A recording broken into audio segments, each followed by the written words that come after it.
Après une année 2020 plutôt positive avec notamment une voiture plus ou moins compétitive qui permit à Daniel Ricciardo et Esteban Ocon d'aller accrocher 3 podiums et de se battre pour la 3e place au constructeur avec McLaren et Racing Point, l'écurie Renault décide pour 2021 de changer de nom, notamment pour plus représenter l'industrie automobile française en Formule 1.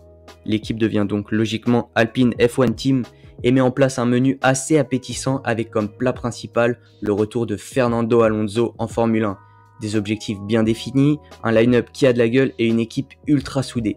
Voici maintenant le bilan de la saison 2021 d'Alpine en Formule 1 avec comme question principale le plan. Tient-il la route ?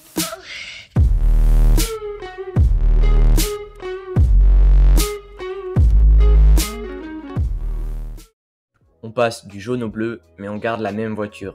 Voici le plan de Laurent Rossi pour 2021. Le patron de l'écurie française estime que la saison 2021 sera plus une année de transition qu'autre chose. Outre 2-3 améliorations sur la voiture, la 521 garde le même moteur et le même châssis de l'année dernière. L'écurie est donc tournée à 100% vers 2022, avec notamment une nouvelle réglementation qui risque de redistribuer les cartes entre toutes les équipes de Formule 1. Des questions peuvent alors se poser à l'aube de la saison 2021 sur les performances de la voiture, surtout quand on sait que McLaren ou encore Ferrari ont tous les deux apporté des modifications sur leur voiture. Alpine ne peut donc pas espérer mieux qu'une 5e place au championnat, place qu'ils occupaient en 2021 en tant que Renault. Malheureusement, le premier Grand Prix de la saison confirme les doutes autour des performances de la voiture, avec un faible rythme tout au long de la course et surtout des performances bien en dessous de McLaren, Ferrari ou encore AlphaTauri. Le plan d'Alpine en 2021 semble compromis. On se dit alors que l'écurie française luttera avec Aston Martin et Alfa Romeo pour la 6e place au constructeur, bien loin des attentes du début de saison. Comment rebondir pour ne pas sombrer pour l'écurie française ? Fernando Alonso et Esteban Ocon forment cependant l'un des duos les plus bosseurs et solidaires de la grille. Ils poussent tous les deux l'écurie dans la bonne direction en travaillant main dans la main. Les deux s'entendent super bien et on sent qu'ils sont prêts à se sacrifier l'un pour l'autre pour l'équipe. En témoigne la défense de Lyon d'Alonso en Hongrie sur Lewis Hamilton, permettant à Esteban Ocon d'aller chercher la victoire en Hongrie devant Sébastien Vettel. Mais ça, on y reviendra plus tard. L'équipe connaît aussi parfaitement sa voiture, permettant de vite régler certains problèmes ou encore de maximiser les performances de la voiture sur chaque circuit. Cette très bonne compréhension du matériel va permettre à Alpine de saisir parfaitement chaque opportunité. Ils ont su amener des petites améliorations qui ont fait toute la différence, comme par exemple à Imola ou encore à Bakou avec la nouvelle direction assistée d'Alonso. La bonne relation entre les pilotes et un travail parfaitement effectué sur la voiture vont permettre à Alpine de vite rebondir dans ce début de saison en rentrant assez souvent dans les points et en se battant cette fois-ci avec AlphaTauri de Pierre Gasly. Grand Prix de Hongrie, Budapest. Sous un temps pluvieux, Lewis Hamilton s'élance en pole position, poursuivi alors par Esteban Ocon 8e. Valtteri Bottas se loupe complètement au premier virage et provoque un drapeau rouge. Les deux Alpines arrivent de justesse à éviter le carnage. Esteban Ocon se retrouve alors 2e derrière Lewis Hamilton.